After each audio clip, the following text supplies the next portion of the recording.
everyone, my name is Jennifer and I'm a finalist to Miss South Asia Australasia MIQ 2017. This pageant is based on multiculturalism in Australia and I'm representing the unique Assamese culture of India. Today, I'm going to chat with someone very special. He's one of the most dynamic and finest actors, not only in Bollywood, but in international cinemas too. He's tall, dark, very handsome, and has a magnetic personality. Known to the world for his performances in movies such as Life of Pi by Ang Lee, The Reluctant Fundamentalist by Meera Nair, a man who needs no introduction, Mr. Adil Hussain. Hi. Hello Adil, how are you? Very well. It's a sunny day and the clouds are looking wonderful, but They are. I can see through Melbourne. It's beautiful. Yes. And I'm thinking of going out for a walk. So Oh really? Have you been out in the city much? not much, no. Oh, that's sad. You should go around it. I have to. Yeah, yes. because it's called the most livable city in the world for the Yes. 7th consecutive year. I know. Yeah, it's beautiful. You're a isn't lucky it? one I am. living here. All right. So this is your second visit to Melbourne. That's right. Yeah. So I don't have to say like welcome to Melbourne. No, I mean you can always say welcome to Melbourne because Yeah. Melbourne, I'm sure that welcomes people every time. they Every come. time, yeah, we are welcome people from everywhere possible. Yes. Yeah, that's us. Okay, so Adila, so everyone knows what a fantastic actor you are. Not everyone, but some people know. Yes. Okay, I wouldn't agree. A lot of people do. Yeah, maybe. And the large body of work that you have been associated with Mm. since 1986. That is right. That's your first movie, Hong Kolpo, Yes. Assamese movie. Yes. Yeah. So you have been into Assamese local theatre, Hengul, Yes. and Payamama. Yes, that's the comedy group. Okay, that's Yes, the comedy stand-up group. Yeah. And let me tell you, Hengul Theatre and Payamama were very popular theatre back in their time, isn't it? Yes, Yeah. it was. And you have been to plays in the UK, Yes. Bollywood movies, short movies, art movies, regional movies, and international movies. And you have done it all. So my question is, very few people know who the real Adil Hussain is. So tell us something about yourself, your childhood, the place you grew up in, and how was it like growing up there? Gwalpara is a tiny little town, very, very,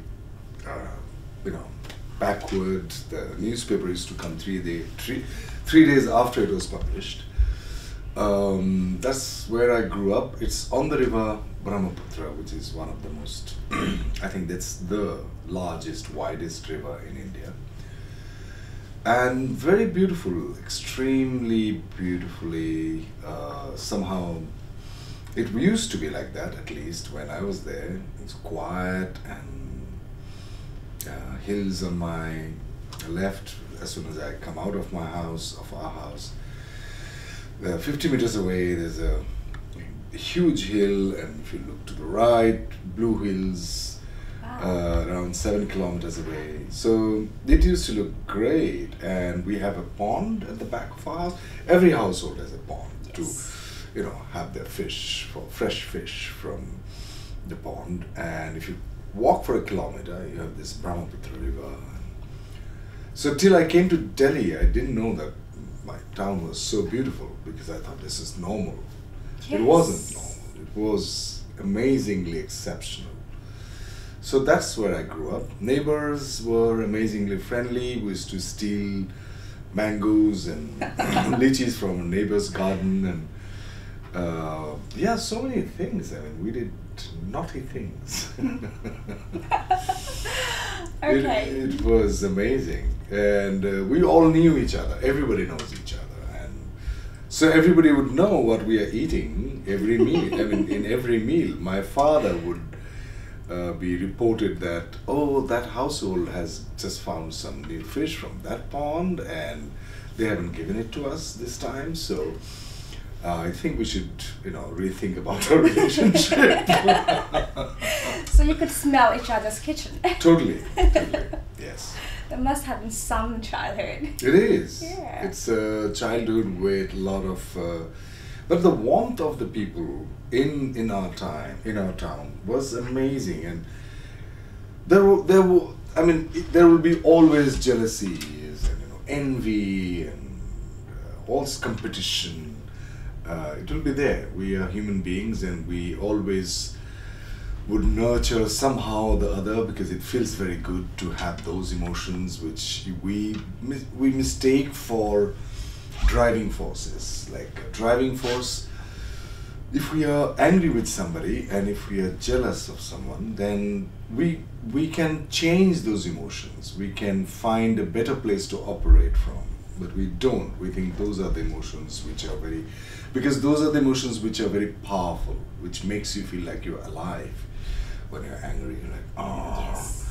and all that. But there are finer emotions, joy and love and compassion and empathy. So those are the emotions that, anyways. So we all are almost like that, and we have a little bit of this and a little bit of that. We have some Hitlers, some Jesus Christ within us, and we have to find a way. Yeah, so it had been a wonderful childhood. It's a long answer to a short No, question. I was actually Yeah. expecting this kind of an answer. I told you need to go totally raw. You need to give us as much information you could. Am I Yeah. giving them? I don't know. You tell me. Yeah, I'll give you hints now. Yeah, So, tell me something about this. Do you know what is bakar koni? of course I know. Okay, I think you should explain to the world what is bakar koni. Well, it's almost like pita bread for the world, but it has got a lot of layers, and the layers are so distinct that you can actually take it out and you separate them in one pita, thick one, and it's a bit oily, not oily actually, Okay. but there is, I mean, you can say it's almost like you can smell the ghee, which is clarified butter. Okay. If they use butter at all, I mean ghee at all. Or else but, maybe dalda. Maybe, yes, it's a less, I don't know, low quality oil. And it's sweet, and it's not very sweet. So Okay. that's the part that I like. And the top part is almost half crispy, half brown Wow. kind of a thing. Sounds yummy. It is, yeah. No, I used to like it a lot. Yeah. Yeah, so do you miss it? I do sometimes, Yeah. yes, but I have replacements of those things. Oh, okay, wow. So every time I go to Gwalpara, because I would that's- have, yes, Yeah. bakar koni, and I would have tamul, So that's betel nuts. betel nut, but the one which is not dried Not out, dry, which the is raw betel nut. from the tree, Yeah. which I don't get anywhere out of Assam, Yeah, except from exactly. Meghalaya. I'm in northeast. Northeast. But in the rest of India, they don't use betel Yeah, nut, exactly. which is raw. So as soon as I land, I go out of the airport and I have my betel leaf and betel nut with a little bit of lime and some, some sweet, and then I'm Wow. done. Really, you are so Gwalparian. Very Gwalparia, Yeah. yeah, absolutely. But that's the good part about you. You're so connected Only good to your part about roots. that's the only good part. No, about sorry, that's one of the good parts. Yes, thank you. Yes, and because we are going to the other good parts, right? Okay, So yeah, okay. till now, that's one thing that I like, because you are so connected to your roots, so strongly connected. Not many people are, I would say. I don't understand why wouldn't other people be connected to the root, because without the root you'll fall off. Yeah. I mean, you'll just, Absolutely. a storm comes and you're done. I think it's so important for every human being, and regardless of what you do, I think to have deep respect and understanding of where you come from. And that's what, like this hardware, this is hardware. This is given to me. Maybe my nose actually looks like my great grandfather's nose. True. Close look, yeah. Yeah. That's My it. eyes are from my great grandmother or my mother's or my mother's mother's. It's not mine, So all these fusion of my ancestors, the entire hardware is like that. My body shape is from my father. So what is mine then? What is mine is my feelings, my emotions, my ideas, the ability to perceive the world. Those can be updated, like we can update software, in this phone, but hardware you can't. So find a way we must find a way to somehow to remember that, okay, I come from this is the tree, you know, and let the tree be strong, and we must go deeper into the root, and then we go higher. If we don't go down deeper into the soil, then, you know, we are broken easily by any small little gush of wind, and we're down. So I think it's important for everybody to do that. Very well said. And also that this is normal to do it. It's not something exceptional. Yes. Yeah. Anyways. So. That was a beautiful thought, Adil. No, it is. I mean, I think everybody should do it. Mm-hmm. You just know. So, do you sing as well? I do in the bathrooms. And, sometimes my wife compels me to sing because she thinks I sing one song at least very well. She's a singer, so she is a very extremely encouraging one because she's very gracious and extremely. I think I don't. Do you want to maybe give us a sample of your voice? Oh dear. Golparia. Golparia, really? No, from my hometown, the Golparia. I have it here. Oh, okay. Like I was supposed to ask you. Okay. Tumra gaile ki ashiben mor mahut bondhure hostir charan hostir naran hostir golai dori ore shokto koriya konre mahut bondura ra re na na na. Wow. This is amazing. Adil Hussain singing a Gwalparia song. Well, that's because of my wife. She thinks that I sing. But that was a beautiful song. The song is good, but I'm not singing well. Yes, it's but Gwalparia song, and I don't know. I like Gwalparia song anytime from any person. Yeah. You don't have to really be a very good singer to be able to sing. Thank you for telling me I'm not a very good singer, but it's good. No! I'm just saying that anybody can sing it, so it's beautiful, but you sang beautifully, yes. More than the singing part, I would be impressed with the fact that you know a Gwalparia song. Of course I don't know. We grew up with it. Trust me, even in Gwalparia, not many people know. Yeah, they might not be interested. When I went to Gwalparia and I asked people, do you know any songs? No, they just know the other ones, but not Gwalparia. Yeah, Bollywood has taken over. Bollywood and other songs, even the other Assamese songs, but because you know my mom is from Thubri, like I said, so I grew up listening to a lot of Gwalparia songs myself. Yes, I have a kind of a, what do you say, kind of an attraction for those songs, but not many people, like I said, know about this. Especially not the generation right now. They barely know what the songs are. Unfortunately, but that is. Yes. Okay, moving on. So, if you had to invite someone to Assam, what would you tell him or her to impress her and like kind of bring that person over to our place?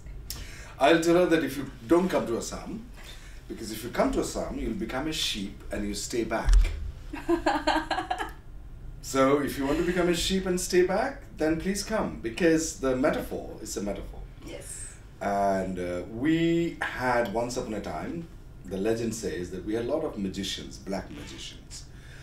And so they would make you into a sheep and you would stay back, because the reason was, that's what we found out later, that it's so beautiful, it's so green, it's so soft and gentle and graceful, the land of Assam, and so are the people, because climate, I guess, plays a very, very important role in how you feel.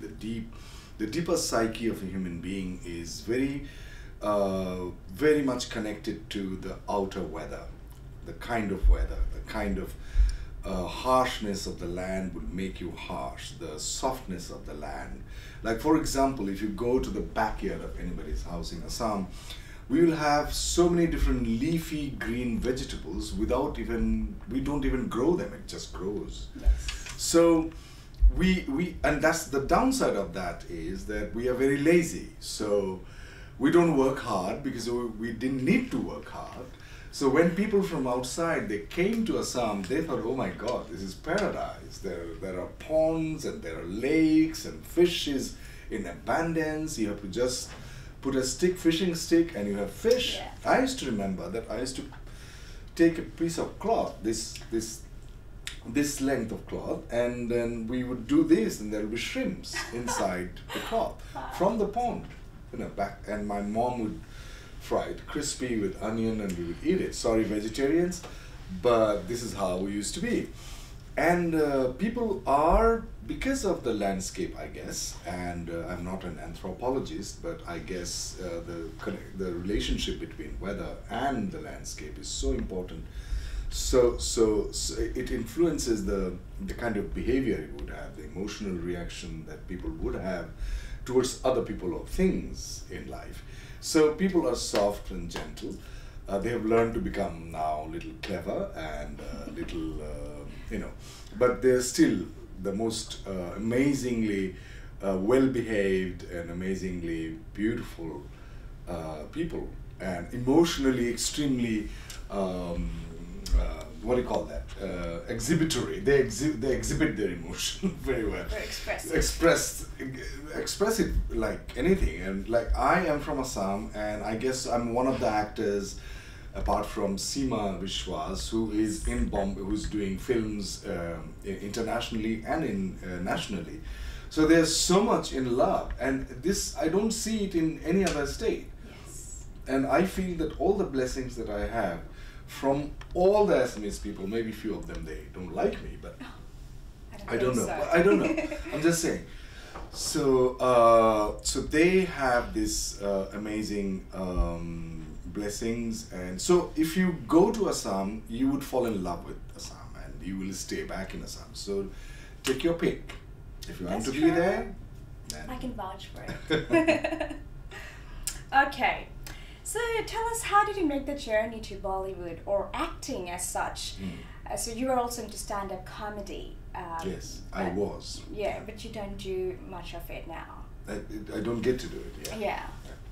Well, I had been doing plays since my childhood and from the kindergarten, and fell in love with the fact that it's the time which I spent on the stage, not necessarily in front of the audience, but when we rehearse, it feels magical, like the time stands still.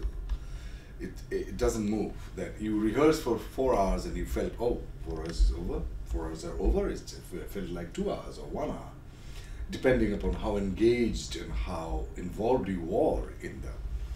So it felt as if I'm not growing old, because time sort of shrinks. It sort of becomes, it stands still.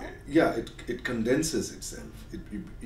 You live more life. You live more fuller life when you are working on the stage. So that, but I couldn't have articulated this much when you would have asked me like 30 years ago.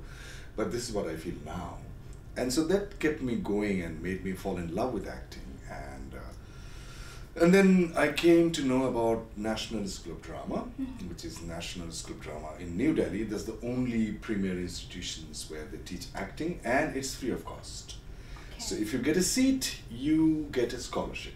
So there are 20 seats, nowadays I think 26 seats, and you get 26 scholarships. So people like me, those who come from the background, my father was a teacher, I couldn't have afforded at all to sort of pay my tuition fee. So I managed to get through through the interviews, and after I graduated, I fell in love with theatre, and more than films.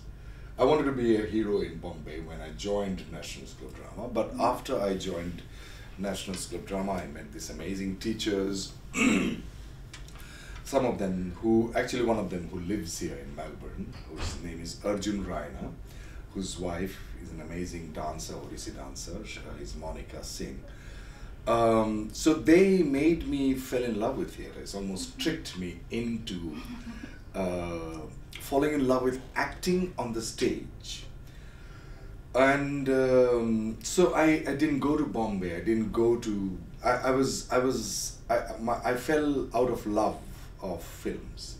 I love watching movies, but this doing part of it, because I have done films before I joined National School of Drama in Assam. So I realized, my God, the kind of engagement that you need to have while doing a play is billion times more than doing a film. So I stayed away from films, and till 2008, from 1993, I graduated. And then one friend of mine who became a casting director in Bombay, so he called me and said there is a film called Ishqiya, and I would like to audition for this scene. And I said I'm not interested, and he said no, it's a good film, you'll like it, your kind of film, and blah blah blah. So I said okay, send me the scene. So I still live in New Delhi. So he mailed me the scene, I read it.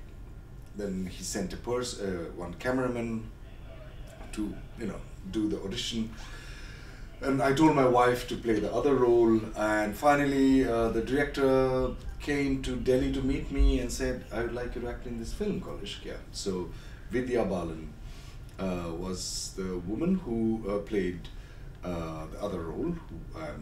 We played husband and wife. And that film became popular, and people noticed me that, oh, who is this guy? He's quite old, in a sense, like we haven't seen him. Where was he hiding? Yeah, exactly. And so then they became, I think they were interested, and they were intrigued by this guy who lives in Delhi, is not interested in films. So that may have become a sort of this is my selling point. It's like, call him here. Interesting. Yeah, I don't know. I'm still surprised that they would fly me down to Bombay, and they put me up in a five-star hotel, they pay me money.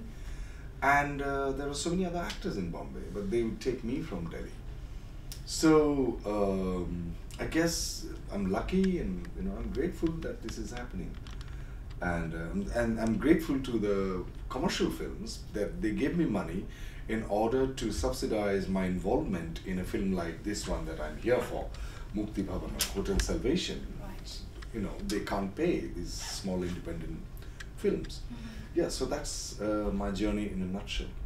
Wow, it's impressive. To So how much support did you have from your family? Like, did they initially believe in your dream to be an actor? Because so far I know, it's not a, our people, at least back then, people didn't have much interest in movies. There was like foreign world to them.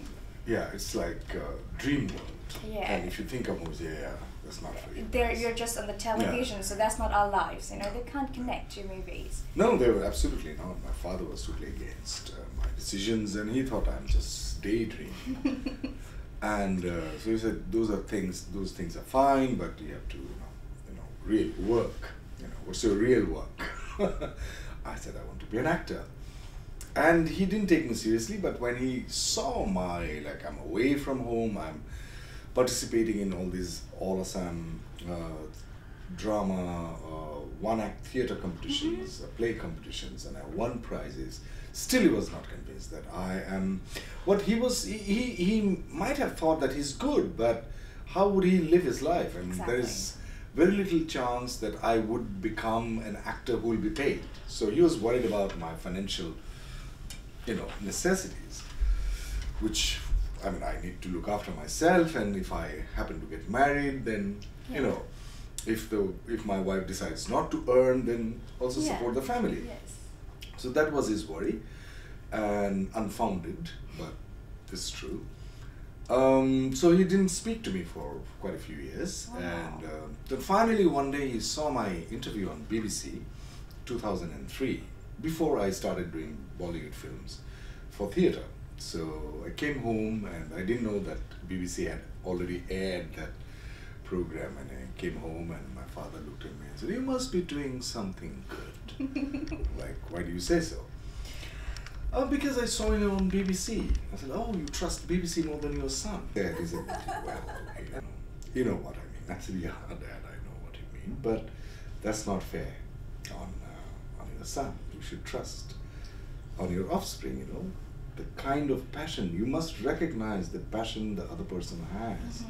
In order to facilitate that, you don't have to sort of worry about it. You worry about my child. I understand if my child is 7 years old, Kabir, and if he wants to become say, what would be the one that I would really worry about? He wants to say, he becomes a walker. He would walk from here to, say, Scandinavia. And he wants to do that. And if he says, I will live on the people on the way and I'll beg, maybe I would worry a little bit. But if that's my problem. That I worry means my fear. And I cannot impose my fear on them. I have to handle my fear.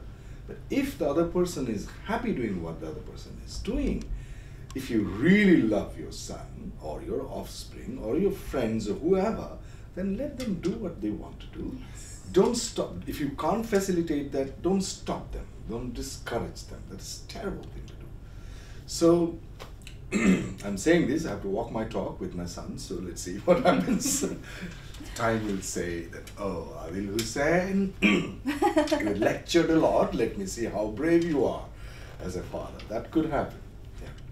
But yeah, I think that's the story of most fathers. Yes. They're so worried about us. They're right on their own place. They're not worried about us, they're worried about the pain they will Yeah. feel seeing their offspring in trouble. Okay. So it's nothing to do with the son or their offspring. It's to do with the pain that they would go through. Yes. So that's the part that one has to realize, that I'm worried about the hurt and the pain that I will feel seeing our offspring, loved ones, in trouble. But that's my problem. You see, I'm worried about my pain, not the other person. Okay. The other person is the cause, but the pain is going to happen here. That has to be, talked about, and I'm the father now, so I have to realize that. Yes. Yeah. That's quite an interesting analogy. I've never No, heard true. this before. Is it not? No, it is, yeah, And the now pain that- that I will go through, oh my God, how will I feel if I see my son or my in trouble? Oh, and it's genuine. The pain is there. Yes. But you have to handle your pain. Don't stop the other because you will be pain. That's not fair on the other. Yeah. Yes, true. So you started doing mainstream Bollywood around 2010, 2012. Correct. 2012 especially was a very big year for you. Yes. Yeah, English, and Yeah, Life Life of of Pi. Yes. And you finished your drama school in London in 1994. Correct. Yeah, so how did you manage that long time? I mean, what were you busy with? I was doing theatre. I was teaching at the National School of Drama. I was teaching at the Drama School Amsterdam. I was teaching at the Royal Conservative Performing Arts in The Hague, which is. Oh, yes. And I was doing a play called Othello, a play in black and white, directed by Royston Abel, who was my classmate from drama school, and we were best buddies. Still we are. And I was playing Othello. And a very celebrated teacher actor called Barry John, a British actor who came to India in 1969 and stayed back. He became an Indian citizen now. So he was my teacher also at the drama school, and he used to play Iago, I used to play Othello. And there are other actors, my friend, mentor, Dilip Shankar. So all these people were there, and we were busy playing that. We played Othello for 10 years. Wow. Performed in Europe, in Africa, in India, and that play had sort of grounded me, and also helped me fortify my skills of acting, which I had learned from my teachers. So I applied it. So when you apply your knowledge about anything, it becomes your wisdom. So applied knowledge is wisdom. That's what I feel. And so you experiment with it, and day after day, nights after nights, when you perform, you rehearse. You know that, oh, this is how the emotions work. This is how you have to breathe in order to feel a certain way, and so all the sort of nitty-gritties. Not all, I'm sure, and there's still left hundreds of things. But I'm saying most of the things that I've learned through doing this particular piece of theatre, Othello, play in black and white. And Shakespeare is a great place to explore yourself. I think that Shakespeare is the one who helped me touch my height of emotions. He, as my directors say, that he invented human emotion. Wow. because he writes words like, for example, he would say, that the slave had 40,000 lives. One is too poor and too weak for my revenge. Othello is so angry that he would like to kill Cassio 40,000 times. Who would think like that?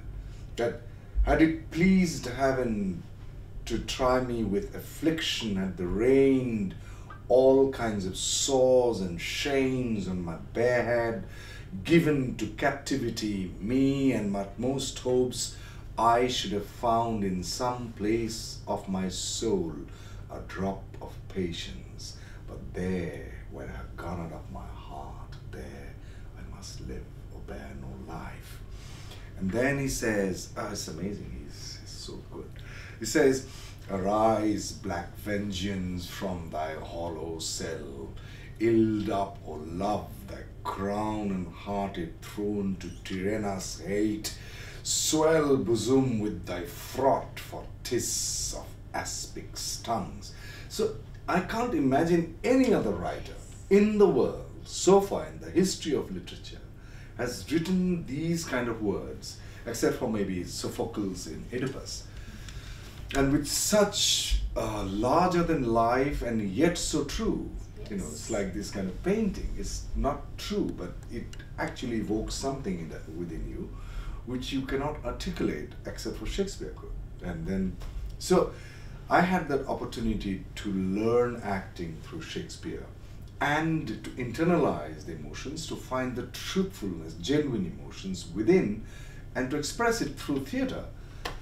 So that had been my journey. So you asked me from 94 till 1990. 2010. I had been teaching, Yes. doing theatre, learning, and from 2004 till 2007, I was in a river island. I stayed in a hut without electricity and running water for 3.5 years. I had participants from different parts of the world, from New Zealand, one girl, and then Danish, 2 of them are from Denmark, one from France, Germany, America, and Austria. So they all came from, somehow they heard about the work that I was experimenting with. So they came to learn together. So I said, I'm experimenting and you're most welcome to join in. So you have to live here. There's no electricity, there's no running water. For 2 years. They came, some of them spent 1 year, some of them spent 2 years, some of them 6 months. And the longest one was a French girl who stayed for 2.5 years, Beatrice. And so we experimented with how emotions work, how all the muscles in the body have memories, and how you have to train all the muscles so that they can be used, or they get used by the impulses to express your innermost impulses into a tangible physical language that people understand. And where was this? This was in Hampi. Hampi is in North Karnataka. It is the island was in between this river Tungabhadra. Okay. It's one of the oldest formation on the planet Earth. 3.6 billion years old rocks. So there. Wow, it's an incredible story. So that's what I did. Yeah. It's beautiful. Something really I wouldn't have heard from anyone else. I can say for sure. Yeah, At least I. Okay, so I'm interested to know, how did you master such fine Hindi? I mean, how did you get your cha and sha rights? Well, I don't think I'm far away from mastering Hindi, because my Hindi is, in terms of the gender, Hindi has this French kind of gender. Yes. They have this table would be male or female, and I have no clue why, so it's extremely unscientific. So I keep telling the Hindi Bhashi, that don't brag about Hindi, your language is very unscientific. Assamese, like the mother tongue, my mother tongue is very scientific. We don't have gender. Yeah. There's no gender. The camera can be male or female. Like in Hindi, police is female gender. I'm like, really? Are you kidding me? Police with this big mustache, how can you be? Especially in India. So now there are female policemen, of course, but way later. You know, Hindi was it. So I said, I refuse to learn gender. So you have to correct me whenever I'm speaking in Hindi, and if it is wrong. No, Hindi, pronunciation-wise, it is very easy because the way it's written, you speak that. And then I grew up watching Hindi movies. So that had been the source of my, you know, the audio, the sonic source. And but still, when I went to National School of Drama, everybody laughed at my Hindi because the ra and ra, gari is not gari, it's gari. And so all those things had to be sort of. I feel that I need to work hard a lot on the language in this speaking, spoken,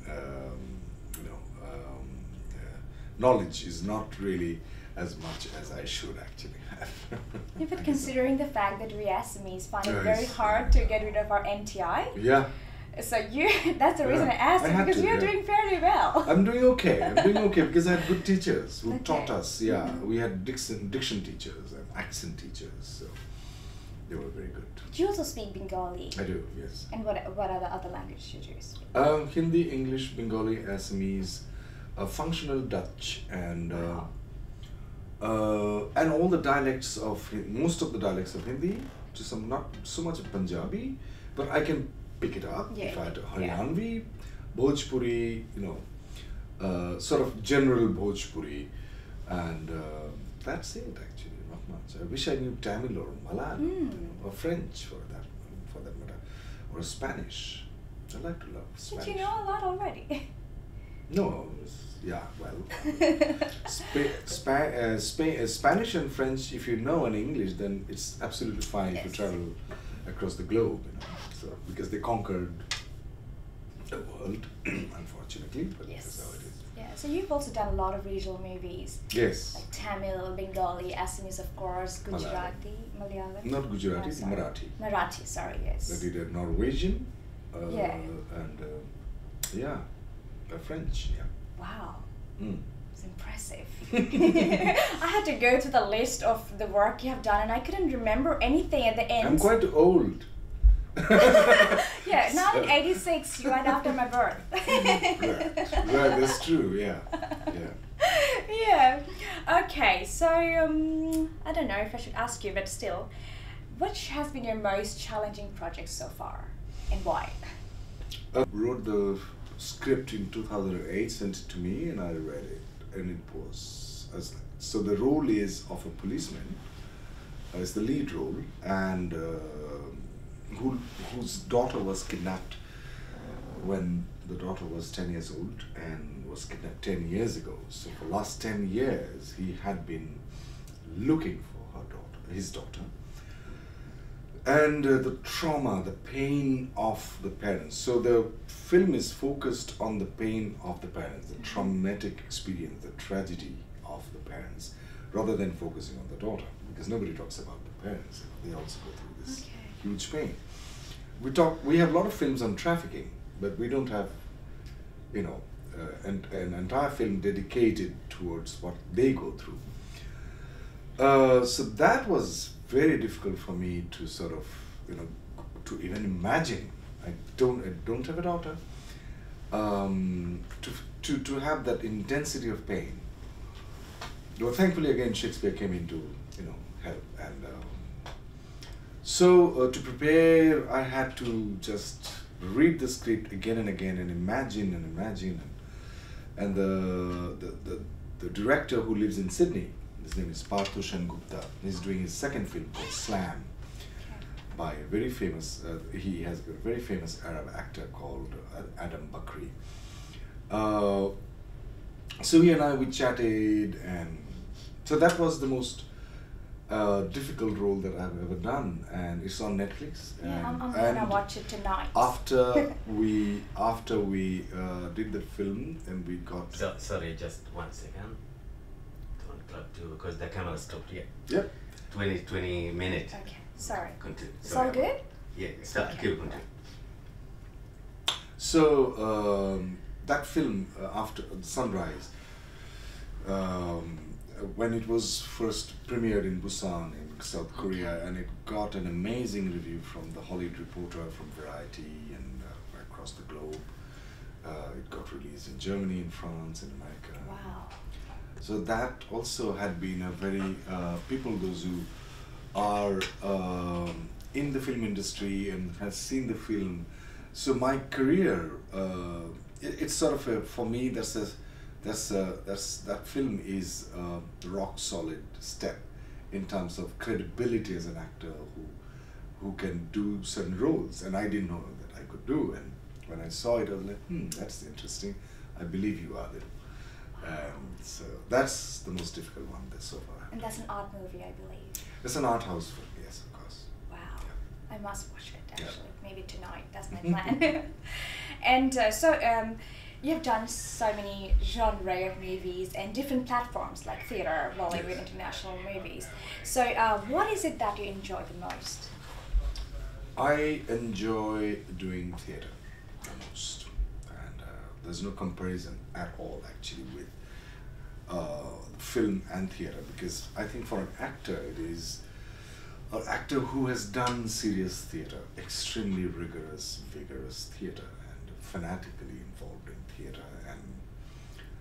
And so for me, I guess it is theatre, but I wish there was little more money in theatre, and I would have done theatre, only theatre. Acting in films is like 10% of the fun that I would have in comparison to theatre. And but I do it as honestly, as sincerely as I would do theatre. But I wish the intrinsic joy and the pleasure was more. Wow. Because in films what happens is that, first of all, it's shot haphazardly. You do the last scene on the first day, the first scene on the last day, and out of 10 or 15 hours that you are on the set, you are actually acting for 5 minutes. Okay. In spite of the fact that you're playing the lead. So it's very little. So you're basically waiting to act, and you're not acting, you're waiting. So you're trained as a waiter, which is great. Now I can wait, and I'm happy to be trained, and I don't get bored while I am waiting. So that's a great training. But I would prefer not to wait. I prefer to act. So when we do theatre, so 8 hours of rehearsals, and the most important part which I miss in film is that in theatre we start, suppose this is a paper which you had given it to me, written words which I am supposed to make a song out of it. So you can't, I'm the singer, and you can't take me to the studio right away that, okay, these are the words, please sing. You say, hey, I don't know the melody. We'll have to find the music, and we have to finally, so in film that's what happens quite often, especially the culture of filmmaking that we are in India, that they will give you written words and then say act. So the entire process of finding the note, the next note, and the third, and the fourth, and the melody, and then you rehearse the melody, then you say, okay, what kind of music should be there around it, and then you find the orchestra, you choose, and then you rehearse the entire orchestra 100 times, and then you go and perform. So the entire process is not there. So I miss it. So I miss the growth of an actor, that who would play. It's like I know jazz dance, but I'm supposed to play now. I'm supposed to dance ballet, but saying you have only 1 hour, so I'll be a terrible ballet dancer. Yes. So I miss that, to grow into a role, to dance another dance of another role, which had been written by another person for another film, and I'm supposed to be this superhuman being, to act instantly and come out with masterpieces, which doesn't happen. Yes. So that's what I miss. And so you have done a lot of short movies. Yes. I loved watching Chutney. Yes. It's so beautiful. I watched it for over 50 times. And it's funny, I learned the recipe of good chutney from that movie. Trust me. The chutney, guys, is a chutney made from dhania and pudina, that's coriander and mint. And Indians love it. Yeah, so how was your experience doing that? I do a lot of short movies. If you go to YouTube and say Adil Hussain, you'll see quite a few. There's one called Butterfly. This is my first short film. There's one called Infected. It's very interesting. It's a student short movie. Student in a sense they learn filmmaking in FTI and SRFTI. And there's Dwarka, there is Chutney, there is Bandi. These are all short films which are on YouTube. It's always fun to work in short movies because there is no commercial stake. You have to you can do experiments and you can play whatever role you feel like because you are not worried about the producer, oh, we have to get our money back because they get their money. I don't know how. I don't understand that business part of the filmmaking. I don't want to. So it's like short movies are a boon for actors and directors and other people, those who do photography and the most important part in filmmaking. How you look, what color, what scheme, what kind of shades, and all that. Art direction, so all these people, the technical people, the creativity in technicalities, they can do their work freely, not worried about, we have to cater to the market. So there is no market, there is only creativity involved. So I feel that short films are the ways that you can express yourself without being told what to do. So great being involved in short films. I do a lot because I get to play different kinds of roles, and that's why I guess I became an actor, to experience my different personalities. Exactly. Yeah. We all are schizophrenics. We just don't behave like that. It's sort of a common, socially accepted face and masks that we are. Hi, Daddy. How are you doing? Hello, sir. Hello, Mr. Boss. We play roles, and in one place at least, an acting, that I can take off my mask and be that brutal, ugly guy that I felt like being, in some moments of my life. I become the Hitler, I can also become Jesus Yes, you had Christ. become the antagonist a couple of times. Yeah, and to also be Jesus Christ, and to have the journey in between and appreciate and be empathetic towards people, those who are also, sometimes they behave badly, socially, not accepted. So he's not a bad guy, he just behaved badly, and for some reason that particular aspect of it is more than us. That's it. So we do not condemn those people. Exactly. We should not condemn. We have to find a way to to help and to find out why that person has become like that, and facilitate a ground so that they can be healed, they can be looked after, they can become better and evolve. We are lucky ones that we don't behave like that. But Because that's a we are great not. thought. Suppose you grew up in a war-torn area in Syria or in Palestine or in Africa, and you have seen your mothers being killed, and how do you expect me to behave? Like, hi, nothing has happened in my life. You can't do that. So there has to be empathy, find a way out. Anyways. That's a beautiful thought again. You are a person full of beautiful thoughts. Really. Okay. Another movie I want to mention is Kothanodi. That's an Assamese movie that premiered through IFFM in Australia last year. Yes. And I had the chance to review it. Yes. Yeah. Oh, really? Yes. Okay. I loved your performance in that movie. And the movie... Darika, yes. the director, I never heard of him before that. He called me, someone called me on his behalf and said that, this is the guy who has learned filmmaking. I said, great. I'm always open to new... Yes. I get my work through Twitter and Facebook sometimes. Wow. And then they ask my email ID, I give them, they send me the synopsis. If I like it, I said, okay, let's go ahead. So that's how it happened, and I read the script. I loved it because he has woven these 4 stories, and one character from this other story goes into another story, and I said, wow, this is very interesting, and it's Assamese, and I like to do at least one Assamese film a year, and that has been happening, thankfully. Yes. I didn't have to force it like it happens, but I find at least one good story.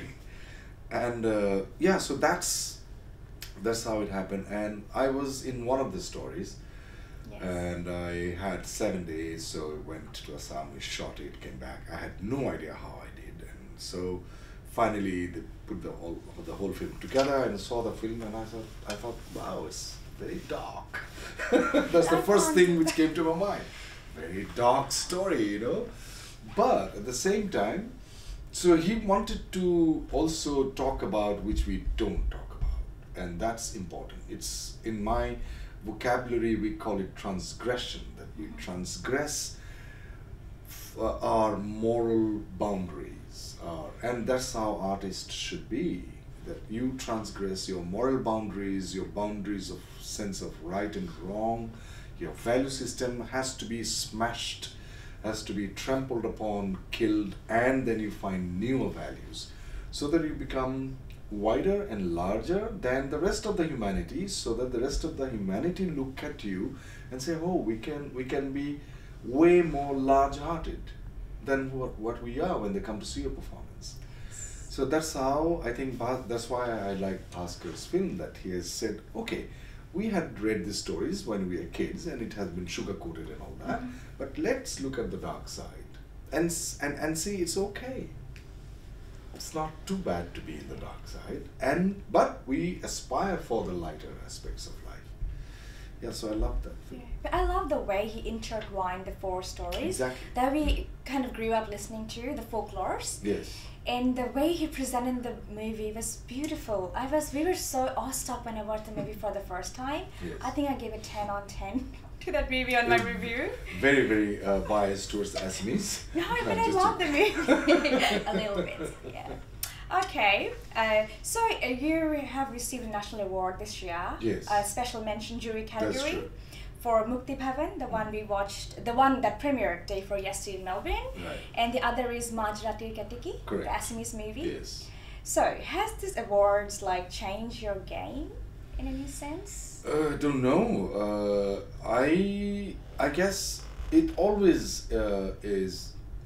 I think it makes you feel confident. Like, I was always feeling good about this film, and so it's sort of a dessert that you get after having good food, and you're not expecting dessert, but you go, oh, really? That's fine, great.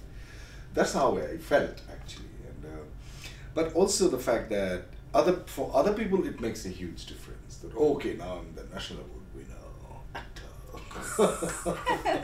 Whatever it means that the government or the body of that particular national award committee thought that I acted well, and which is great to feel, that okay, I'm not the only one to believe that I'm in the right direction. There are other people who also believe, and it vindicates, it fortifies your your belief in that. Okay, this is, and what I'm doing is, it makes sense to other people as well, not only to the director or the producer or me or my well-wishers, but some strange people who don't know me personally, they also like it. So that, I think, is a good feeling to have, and inspires you to sort of do better. Better Yeah, work. absolutely. And then also in the market, I guess, oh, okay, he's a national award winner, so there's because films are made you need money to make films. So that part of the filmmaking is a curse, according to me, that you need a lot of money to make films. And sometimes the commerce dominates the art. Yes. And which part I think has to go. It has to go, and go soon. We need to find ways to make films where we need money, but it doesn't come from private business organizations, because they dominate. Only they're interested in profit. Yes. So they don't give a damn about the art bit of it, and which needs to go. Because art, according to me, if we consider film as an artistic medium, then films or any art has to have, first thing, it must somehow help the audience unconsciously or consciously to elevate their ideas, to make them watch or notice the finer aspects of life, which generally they don't because of their own personal life. They are busy being a doctor or an engineer or a laborer or anything that you do, and that's not their job.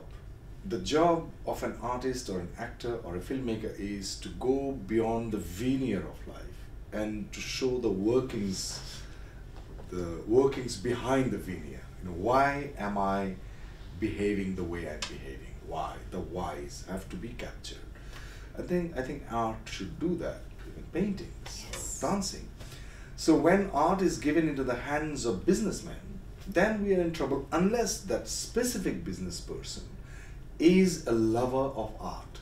Most of them are not. They are purely businessmen and they only see how much money I've gotten back, which is fair enough. But don't come to art. Do others sell toothpaste or sell other products? Please don't come to art, because art has a specific purpose behind. So don't call those film artistic film where you are actually engaging people to build to encourage in avenging or revenge, because those are qualities the animals have. We don't need to encourage that. We don't need to nurture it or nourish it or water it. And we have to grow beyond those basic animalistic instincts and behavior that we have. We have to grow higher, larger, the finer human qualities, the grace, the beauty, the sense of aesthetics, the empathy, love, unconditional love, if not love. Unconditional love is a huge concept, but at least we can aspire to become that. We have already fought too many wars. We have already killed too many people out of greed by the war industry, by the oil industry, across the globe. Yes. So we can avoid all that and we can have a better world if we allow the artist community to talk about what we want to say. That's what I think we should do. So we need another Renaissance. Yes, it will happen, whether you want it or not. Hope so. Yeah, but we go Yeah. through a lot of pain, and which world is going through right now. Yes. Yep. Yeah, so before we wrap this interview up, anything you want to say to our viewers here? Well, I don't know. What do I say? I just said everything she asked me, and also I feel that viewers' responsibility. Wow, I'm going to give you a lesson now. So sorry. What I'm trying to say is that it's important that this kind of machines which has come to our hands, it sort of helps us to do too many things too quickly. But that habit of making things quickly, like touch, doesn't work with the body and your experience. You cannot just touch yourself and say, I'm going to grow in 1 second. It doesn't happen. Life takes its time. And to be a better, when I say better, I mean wider, larger. I'm not putting a value judgment, but I'm saying more conscious, more aware, more sensitive, more open. To become a person who you aspire to become takes time. And in order to facilitate that, we need to nurture good art. And good art is not catered to you on a platter. You have to look for it. So to look for it, you have to search for it. Most of the films which we watch or theater, those who have got a lot of money to do the publicity and advertisement, it's called P&A budget, and they would bombard you with all the possible trailers and all on television all the time. But there are much larger and greater things happening beyond those things which are being bombarded on your face. So to have it, to create that curiosity, what are the things that you could possibly watch or share with other people, to go beyond the so-called television commercials, and so to have the curiosity to find better things to watch, which would help me and help others to become more sensitive about life and to make this world for a better place for our offsprings to come. So thank you so much for your time. It was wonderful chatting with you. It's like a dream come true. Please do keep making us proud. I keep doing what I do, and if you're proud, that's your generosity. Oh, we're already proud. A lot. You can't imagine. So guys, that was Dapper Adil Hussain. Thank you so much for watching this video. Please keep liking, sharing and following my pageant page for interesting updates. Thank you.